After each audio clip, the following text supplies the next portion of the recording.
Hey guys, what's going on? Welcome back. We're at week 4 on the foundational health series. So, if this year you want to take your health to a new level, I'm going to be giving you guys 8 weeks of actionable stuff that you guys can be doing. That's kind of our lowest hanging fruit that's going to move the dial the most for you this year. So, for those of you who don't know who I am, my name is Logan Grundy. I'm the owner of Peak Health Revolution, where I've helped over 150 clients, and I'm also a traditional Chinese medicine practitioner in Vernon, British Columbia at Habitat Health, where I've helped over 1,000 people in my time treating patients. At the clinic, you'll find me primarily treating pain and nervous system dysregulation. Think stress, sleep, that kind of stuff when we're talking nervous system. My online coaching practice is primarily centered around helping hikers and other outdoor adventure athletes get moving further and faster in the mountains and remaining pain free so they have the longevity to that so they can be doing it year after year and going and having epic adventures. So main things that you guys need to know: traditional Chinese medicine practitioner, I'm a strength and mobility coach, and also an oxygen advantage functional breathwork instructor. So what we got for you guys over the next 8 weeks here is goal setting. We've already talked about that. So if you haven't seen that, go back, watch the video on week 1. That is a very important one. You have to be aligned with what your daily actions are with your goals. Otherwise, you're not going to accomplish them. 91 or 92% of people fail every year on their resolutions, their goals that they've set for the year. So go through that first week, learn how to set proper goals so that you can be successful this year. We've already talked about nutrition, breathing, and now we're talking about sleep. And then following that, we're going to be talking movement, recovery, habits, and some tools. As we go through this stuff, you guys, if you have any questions or would like some of the resources that I refer to throughout these, you can message me at peakhealthrevolution@gmail.com and I can send those over to you or answer any questions that you guys have for me. So let's get going with week 4 on sleep. So, week 4, sleep. Why is sleep so important? Sleep is important for a ton of reasons, and I could sit here and I could list off all the reasons why sleep is important to us. But what I would rather do is tell you guys a story here. Every single mammal, reptile, fish, bird, you name it, everything sleeps. And this is really important to us. This tells us really everything we need to know about sleep, of why it's so important. Every single thing sleeps. Evolution has done crazy things for all sorts of animals and reptiles and all that stuff. We have evolved a ton, and yet we still choose to sleep, even though that's when we're most at risk to predators, right? You're sleeping, your guard's down, chances of something happening go up. But it's so important that we're still sleeping, and nothing has evolved out of that. Everything sleeps. So that's how we know that sleep is very important. And I think that tells us everything that we need to know versus saying, hey, sleep is good for recovery, it's good for your mind, it helps with this and that. That sums it up. We haven't eliminated it. It's obviously very important. So what we're going to primarily be talking about in this one is things that you have control of changing. So our sleep hygiene.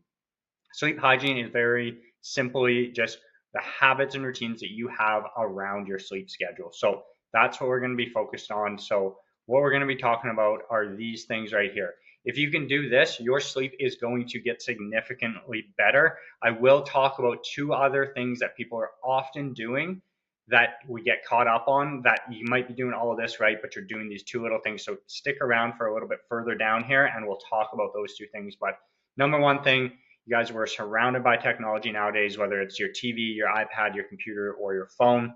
We are always around tech. It's very stimulating to us. And the light is also going to give us this perception that it's not nighttime, right? We're still this old human that is used to the sun rising. And if it's light, the sun's out, it's daytime. If the sun's fallen, then it's dark and it's no longer daytime, it's time to sleep. So we need to eliminate that tech. Dim the lights if we can. If you have a dimmer, that's great. If you don't, turn on a lamp and shut off the main light, or turn on a light in the next room over. Whatever you need to do to dim the lighting. These things are going to reduce your stress levels quite a bit, especially not having that tech there where you're constantly scrolling. Get off the technology for that last hour. And then same thing goes for reducing stress. No more work in the last hour before you're going to bed. If you have stressful conversations that you need to have, stressful things that you need to do, try and just be like, hey, can I leave this for tomorrow, or can I get it done earlier in the day? And then we want to create a routine. What exactly this routine looks like is totally up to you. But what we need is the same thing happening each night. So our body starts to say, hey, when this person does this, we do this, this, and this, and then we go to sleep. And once you're doing that regularly, if you've struggled with sleep, you're going to find you get so much better at it.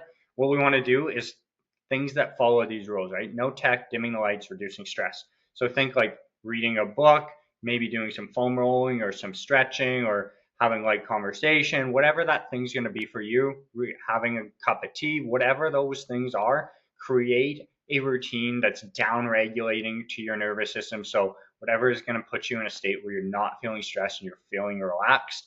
And then you want to do that every single night as much as you possibly can. Now, I realize life happens. You might not get that in every single week, but we want to aim for as many days of the week as we possibly can, and do that week in and week out. Same thing goes for the time that you're sleeping. So we want same wake time and same bedtime 7 days a week if possible. I realize that's probably going to change a little bit on the weekends, but we want to try and keep that within 30 minutes if we can. So plus or minus 30 minutes. So maybe normal bedtime's 10 p.m., somewhere between 9:30 and 10:30. 7 days a week. Maybe you're getting up at 6:30. Between 6 and 7, you want to be getting up, even on the weekend. So if you want to treat yourself, buy yourself a little bit of extra time on the weekend, sleep in a bit, try and keep it just down to 30 minutes. Again, this goes back to setting what's called our circadian rhythm. So basically, within our body, this kind of internal clock that tells us get up at this time, go to bed at this time. When you guys start doing this, you're going to find your quality of sleep just gets so much better, and you're going to have less difficulty falling asleep. You're going to sleep better through the night, and you're actually even going to find it's easier to wake up again first thing in the morning, because your body will start to say, hey, it's 6 o'clock. That's when I've got up for the last 2 weeks. I'm going to get up then, and you're going to start beating your alarm clock by a couple minutes because our internal clock is that good. Now, when we're talking about the environment that we want for our sleep, there's 3 key pieces that we want in there. Actually 4 if we add in disturbances here. We want it to be dark as possible. So if you have a room that's getting a lot of light coming in, and in the summer that light's coming in until late in the evening, then we want to get like dark out shades or have a very dark room. Try not to have any lights in there. So whether it's like whatever those little lights are in your rooms. I know when I go to a hotel, it's always the worst for me. There's always all of these little lights. Make that room as dark as you possibly can. Keep it a little bit cooler. Our body's temperature naturally drops when we go to sleep, so that helps with that sleep and telling our body that it's time to sleep. So dark, cool, and then quiet as much as you possibly can. And I've even taken this as far, depending on your environment, as putting a sleep mask on if that's all you got, and earplugs in. You might at the start find that a little uncomfortable, annoying, but once you get used to doing it and your body is having a better sleep, you'll learn to really love it. I almost always sleep with the sleep mask now, even though my room's still dark. It's just like that little cue to me, just like creating that routine is, right? I put that sleep mask on and I'm out within 5 to 10 minutes there. So the last one here, this can be one of the hidden ones that a lot of people miss, is they put the routines in, they're sleeping at the same time, it's dark, it's cool, it's quiet, but they're still having something like their cat or their dog or something like that sleeping in their bed. So if there's disturbances that are waking you up through the night and they're controllable, do your best to eliminate those and have a sleep environment that isn't going to be disrupted by other things. This can even be like, hey, I always wake up and pee at night. It's like, can we adjust our hydration in any way? We still obviously want to be hydrated, but what can we do to adjust that so that we can ideally not wake up as much through the middle of the night? Now, you guys, I said there's 2 extra things that people often miss out on, and these are them: alcohol and caffeine. It's not to say that you can't have alcohol and you can't have caffeine, but we need to understand what they're doing in our body. So alcohol studies have shown as little as 1 drink will affect the quality of your sleep. So what we need to be doing is making sure that we're not having alcohol before bed every night or on regular nights. I know a lot of people will do that as their like little nightcap as part of their routine to wind down, but it might feel like it's helping you fall asleep better, but your quality of sleep is lower. So if we can put in some sleep hygiene stuff to help you get to sleep and then eliminate the alcohol before bed, we're going to have overall a much better sleep, and we're going to start feeling a lot more rested, a lot better energy that next day. So cutting out that alcohol before bed is huge. Obviously, at points in time, we're going to have a little bit of alcohol, and that's fine. We just have to realize that, hey, on those nights, I know I'm not going to get as good of a sleep, and see, hey, how can I adjust the rest of my week or my coming week's schedule based around that? Or no, hey, I have something really important in the upcoming days. Maybe I'll make sure that I don't have that on the night before or whatever, right? So those types of things. Then when we get to caffeine, again, caffeine can be okay. It's a matter of, are we using it as a crutch, or are we just having some caffeine in our diet essentially? So our body, when we first wake up, it basically has these little regulators within our body that are saying like, hey, how tired am I? And that will help dictate when you fall asleep that next night. So when you wake up, you need to give yourself a little bit of time for your body to kind of realize, how tired am I? And it will set a clock essentially for you of like, hey, I'm very tired.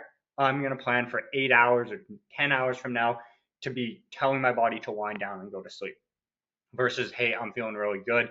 Maybe that's a little bit further out. So what I like to do is give yourself that first like hour or so, if you can, in the morning when you first wake up. Don't have caffeine until that hour or so has passed, and then consume that cup of coffee or whatever you're having with caffeine in it. It just gives your body a little bit of time to say, hey, where are we at? And regulate off of that. Then you have your caffeine and on with your day. The other important thing is making sure we cut coffee off early enough in the day. I know there's going to be people that say, hey, I sleep just fine with coffee, but it's the quality of sleep, again, just like the alcohol, that's getting affected there. So with caffeine, we want to be cutting it off somewhere between noon and 4. And why that bracket is because people metabolize caffeine at different rates. So some people are actually going to metabolize the caffeine faster, and it's going to get out of their system faster. And this is beyond that point of like that little boost that you get from caffeine. You'll ride that out, and then it'll still be in your system, and affecting your sleep. So that's why we got to be between 12 and 4. And best way to find that way is just take note of when you're having that caffeine, kind of, hey, how well am I sleeping, and adjust it and find where that point is for you. All right, you guys, so that is us talking about not caffeine. Caffeine is part of it. That's us talking about sleep for the week. So we've talked about goals, nutrition, breathing, and sleep. Next up, we have movement, recovery habits, and then some bonus tools, which I will talk about. One of the tools that we're going to talk about down here on the 8th week, it does come back and talk about our sleep. So this is things like adding supplements in that can help the quality of your sleep a lot too. And again, if you need anything, peakhealthrevolution@gmail.com. You guys have an awesome week. I will see you next week, where we will talk about movement.